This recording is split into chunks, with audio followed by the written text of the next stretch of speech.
Good morning बच्चों। आज अध्याय 2 के वर्ग एवं वर्गमूल के भाग 2 को लेकर उपस्थित हुए हैं।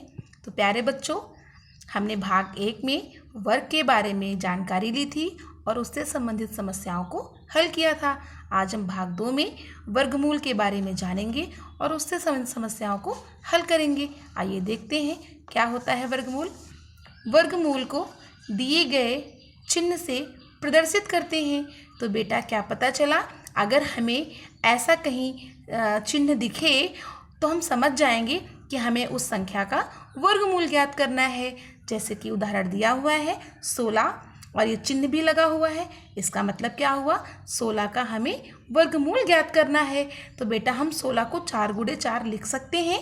तो इसका वर्गमूल कितना हो गया, +-4। तो एक नई बात यहाँ पे आ गई कि यहाँ पे हमने देखा है कि ऋणात्मक का भी 4 है और धनात्मक का भी 4 है। तो ये दो वर्गमूल हमें कैसे प्राप्त हुए, आइए देखते हैं। जैसे हमें 1 का वर्गमूल ज्ञात करना है तो उसके 2 वर्गमूल होंगे, एक धनात्मक का 1 और एक ऋणात्मक का 1। इसके लिए देखते हैं कैसे ये होता है। जैसे हम -1 का वर्ग ज्ञात करते हैं तब भी 1 आता है और 1 का वर्ग ज्ञात करते हैं तो तब भी 1 आता है। इसीलिए 1 का वर्ग मूल +-1 होता है। इसी प्रकार हम 4 का वर्गमूल लेंगे तब भी +-2 होगा, क्योंकि -2 का वर्ग 4 होता है और +2 का वर्ग भी 4 होता है। तो ये वर्गमूल आखिर आया कैसे, इसको ज्ञात करने की विधियाँ क्या हैं, आइए देखते हैं। गुणनखंड विधि पहली है हमारी गुणनखंड विधि। तो इस विधि में किसी दी हुई संख्या का गुणनखंड करने के पश्चात समान गुणनखंड के दो के जोड़े बनाते हैं। तो बेटा हमने अपनी पिछली कक्षा में लघुत्तम समापवर्तक लगाया था, उसी से हम गुणनखंड ज्ञात करेंगे। फिर उसके पश्चात दिए हुए गुणनखंडों के दो के हम जोड़े बनाएंगे। इसके लिए हमने एक उदाहरण लिया है 7744। आइए इसके गुणनखंड ज्ञात करते हैं।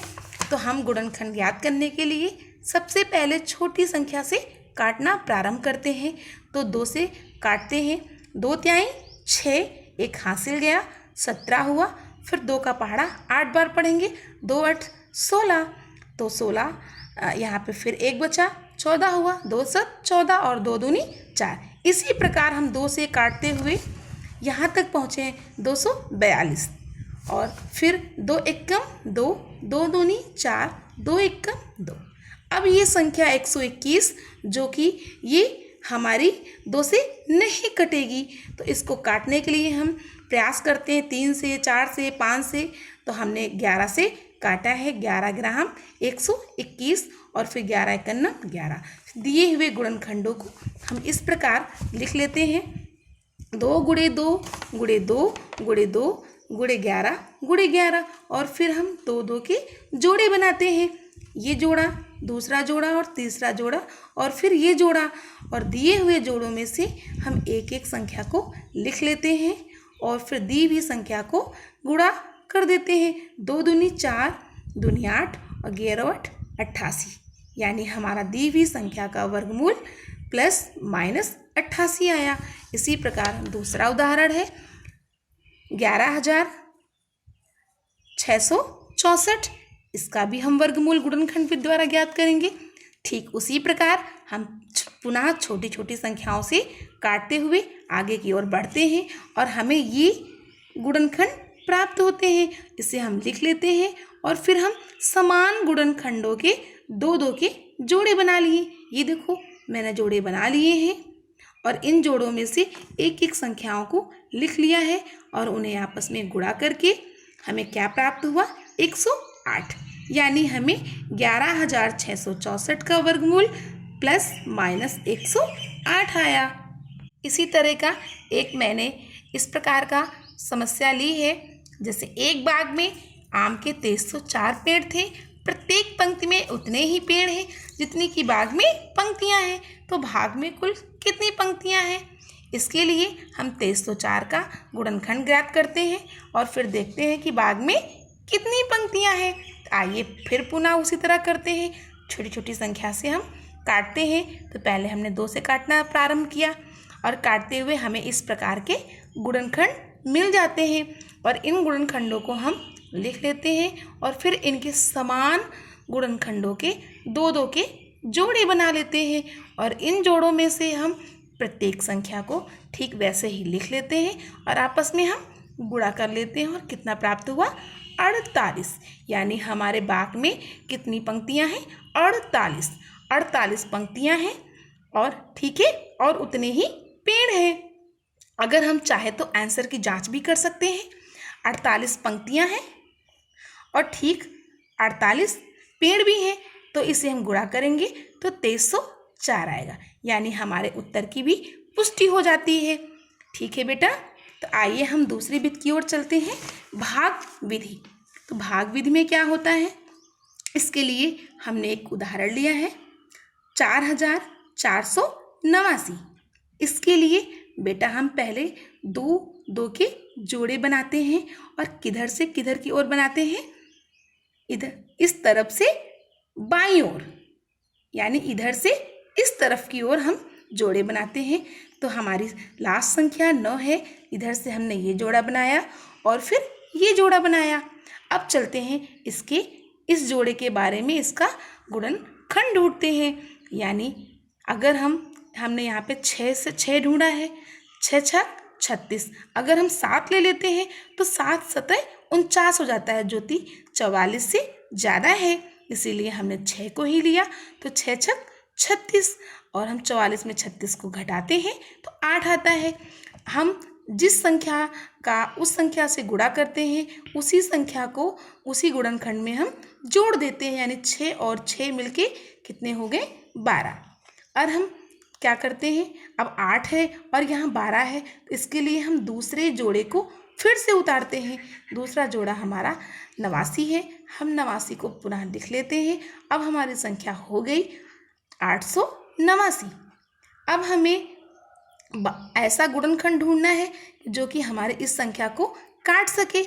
इसी प्रकार हम 1 रखते हैं, 2 रखते हैं, तो हमने यहाँ पे 7 रखा है, तो जो संख्या यहाँ लेते हैं वही संख्या हम यहाँ लिखते हैं। तो 7 को हम 127 से गुणा करते हैं तो क्या प्राप्त होता है 889। अब 889 में 889 गया तो सब कुछ नहीं बचा, यानी हमें इस संख्या का वर्गमूल प्राप्त हो गया। क्या आया वर्गमूल, प्लस माइनस 67। ठीक है बेटा, तो ये तो थी संख्या। अगर हमें इन्हीं संख्या में से कोई दशमलव की संख्या मिल जाए तो हम उसका कैसे वर्गमूल ज्ञात करेंगे। इसके लिए हमने एक छोटा सा उदाहरण लिया है 84.8241। इसके लिए हम क्या करते हैं, तो हमने बताया है दी हुई संख्या में हम इधर से बाईं ओर की तरफ जोड़ा बनाते हैं। तो हमने देखो जोड़ा बना लिया और दशमलव लगा हुआ है, तो बेटा यहाँ पे एक नई बात है, दशमलव के इस तरफ की संख्या में हम जोड़े हम इधर से दाईं ओर की तरफ बनाते हैं, यानी बाईं से दाईं ओर की तरफ बनाते हैं। तो ये जोड़ा और ये एक जोड़ा बन गया। तो पहले हमारा जोड़ा कौन सा है 84। इसके लिए भी हम इसका वर्ग ढूंढते हैं, तो इसका वर्ग हमें 9 मिला। 9 9 81। अगर हम 10 लेते हैं तो 100 आता है, जो कि 84 से ज़्यादा हो जाएगा, इसीलिए 9 9 81। 84 में 81 गया 3, और फिर दी हुई संख्या को हम इसी संख्या में जोड़ देते हैं, जो कि 18 हो जाता है।